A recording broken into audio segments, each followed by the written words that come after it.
ಕುಕ್ಕೆ ಸುಬ್ರಹ್ಮಣ್ಯದಲ್ಲಿನ ಅನಿಷ್ಟ ಪದ್ಧತಿ ಮಡೆ ಸ್ನಾನ ನಿಷೇಧಕ್ಕೆ ಸರ್ಕಾರ ಚಿಂತನೆ ನಡೆಸಿದೆ. ಮಹಿಳಾ ಮತ್ತು ಮಕ್ಕಳ ಕಲ್ಯಾಣ ಸಚಿವ ನಾರಾಯಣಸ್ವಾಮಿ ಬೆಂಗಳೂರಿನಲ್ಲಿ ಇದು ವಿಷಯ ತಿಳಿಸಿದರು.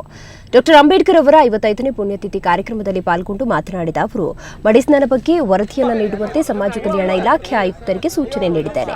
4-5 ದಿನಗಳಲ್ಲಿ ವರದಿ ಬರಲಿದ್ದು ನಂತರ ನಿರ್ಧಾರ ಕೈಗೊಳ್ಳುವುದಾಗಿ ಹೇಳಿದರು. ಇದೇ ವೇಳೆ ಮೆಟ್ರೋ ಕಾಮಗಾರಿಗಾಗಿ ಅಂಬೇಡ್ಕರ್ ಪ್ರತಿಮೆ ಸ್ಥಳಾಂತರ ಕುರಿತಂತೆ ದೆಹಲಿ ಐಐಟಿ ವಿಜ್ಞಾನಿಗಳಿಂದ ವರದಿ ಕೇಳಲಾಗಿದೆ ಅಂತ ವಿವರಿಸಿದರು.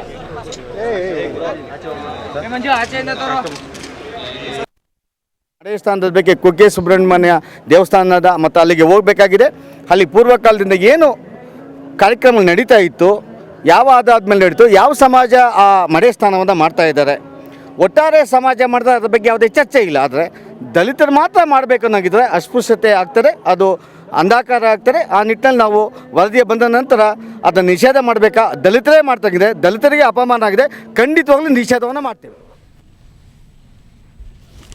ಮನೆ ಬಗ್ಗೆ ಹೆಚ್ಚಿನ ಮಾಹಿತಿಯನ್ನು ಪಡೆಯೋಣ. ನಮ್ಮ ಪ್ರತಿನಿಧಿ ಅರವಿಂದ್ ಈಗ ದೂರವಾಣಿ ಸಂಪರ್ಕದಲ್ಲಿದ್ದಾರೆ. ಅರವಿಂದ್, ರಾಜ್ಯದಾದ್ಯಂತ ಸದ್ಯಕ್ಕೆ ಚರ್ಚೆಗೆ ಗ್ರಾಸವಾಗಿರುವ ವಿಷಯ ಅಂತ ಹೇಳಿದ್ರೆ ಮಡೆ ಸ್ನಾನದ ಒಂದು ಅನಿಷ್ಟ ಪದ್ಧತಿಯ ಬಗ್ಗೆ.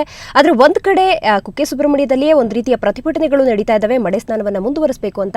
ಈಗ ವರದಿಯನ್ನು ಬೇರೆ ತರಿಸ್ಕೊಳ್ತೀವಿ ಅಂತ ಸಚಿವರು ಹೇಳ್ತಾ ಇದ್ದಾರೆ. ಸೊ ಮುಂದೆ ಯಾವ ರೀತಿಯ ಒಂದು ಕ್ರಮಗಳನ್ನು ತೆಗೆದುಕೊಳ್ಬಹುದು, ಯಾವ ಒಂದು ತಿರುವನ್ನ ಈ ಒಂದು ಪ್ರಕರಣ ಪಡೆದುಕೊಳ್ಬಹುದು ಅಂತ? ಏನಂತಂದ್ರೆ ಮಡೆ ಸ್ನಾನ ಏನಿದೆ ಇತ್ತೀಚಿನ ದಿನಗಳಲ್ಲಿ ಇದು ತುಂಬಾ ಇದು ಆಗಿದೆ. ಮತ್ತೆ ಈ ಹಿಂದೆ ಕೂಡ ಮಡೆ ಸ್ನಾನವನ್ನು ವಿರೋಧಿಸಿದಂತಹ ಶಿವರಾಮ್ ಎನ್ನುವರ ಮೇಲೆ ಕೂಡ ಅಲ್ಲಿ ಹಲ್ಲೆ ನಡೆದಿತ್ತು. ಹೀಗಾಗಿ ಸಮಾಜ ಕಲ್ಯಾಣ ಸಚಿವರು ಇವತ್ತೊಂದು ಮಾತನ್ನು ಸ್ಪಷ್ಟಪಡಿಸಿದ್ದಾರೆ. ಮಡೆ ಸ್ನಾನವನ್ನ ದಲಿತರೇ ಮಾಡ್ತಿದ್ರೆ ಅದನ್ನ ಸಂಪೂರ್ಣವಾಗಿ ನಿಷೇಧಿಸ್ತೀನಿ.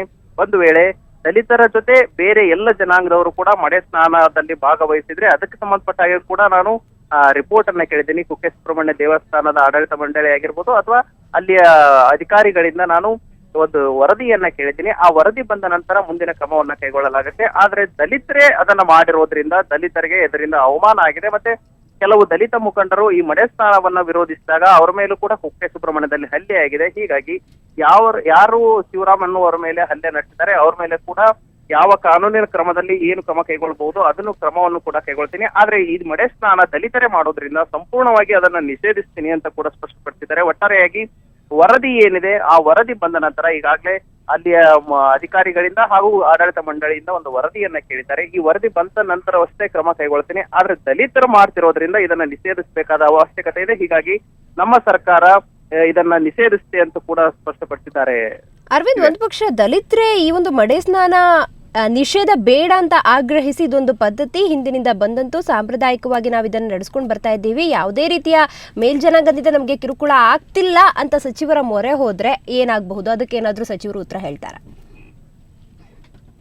ಇದಕ್ಕೂ ಕೂಡ ಒಂದು ಮಾತನ್ನ ಸ್ಪಷ್ಟಪಡಿಸಿದ್ದಾರೆ. ಒಂದು ವೇಳೆ ಅವ್ರು ಏನಾದ್ರು ಬಂದ್ರೆ ಅಂದ್ರೆ ಈಗ ನಡೀತಿರೋದು ದಲಿತರ ಏನು ಮಡೆ ಸ್ನಾನವನ್ನ ಮಾಡ್ತಿದ್ದಾರೆ, ಈ ದಲಿತರು ಮಾಡ್ತಿರೋದ್ರಿಂದ ಮತ್ತೆ ಇಲ್ಲಿ ಏನಾದ್ರೂ ಮೇಲ್ಜಾತಿಯವರಿಂದ ದಬ್ಬಾಳಿಕೆ ಕಂಡು ಬಂದ್ರೆ ಅಥವಾ ದಲಿತರ ಜೊತೆ ಬೇರೆ ಜಾತಿಯವರು ಕೂಡ ಈ ಮಡೆ ಸ್ನಾನದಲ್ಲಿ ಭಾಗವಹಿಸಿದ್ರೆ ಅದರ ಬಗ್ಗೆ ಒಂದು ಸೂಕ್ತವಾದ ನಿರ್ಧಾರವನ್ನ ಕೈಗೊಳ್ತೀವಿ. ಆದ್ರೆ ದಲಿತರೇ ಮಾಡಿದ್ರೆ ಅದನ್ನ ಸಂಪೂರ್ಣವಾಗಿ ನಿಷೇಧಿಸ್ತೀವಿ. ಮತ್ತೆ ಯಾವ ಕ್ರಮಗಳನ್ನ ಕೈಗೊಳ್ಳಬಹುದು, ಅದನ್ನ ನಿಷೇಧ ಮಾಡಲು ಯಾವ ಕ್ರಮಗಳನ್ನ ಕೈಗೊಳ್ಳಬಹುದು ಆ ಕ್ರಮಗಳನ್ನ ಕೂಡ ಕೈಗೊಳ್ತೀವಿ. ಮತ್ತೆ ಆ ದಲಿತರು ಏನಿದ್ದಾರೆ ಅವ್ರ ಮನವೊಲಿಸುವ ಪ್ರಯತ್ನ ಕೂಡ ನಾವು ಮಾಡ್ತೀವಿ ಅಂತ ಹೇಳಿದ್ದಾರೆ.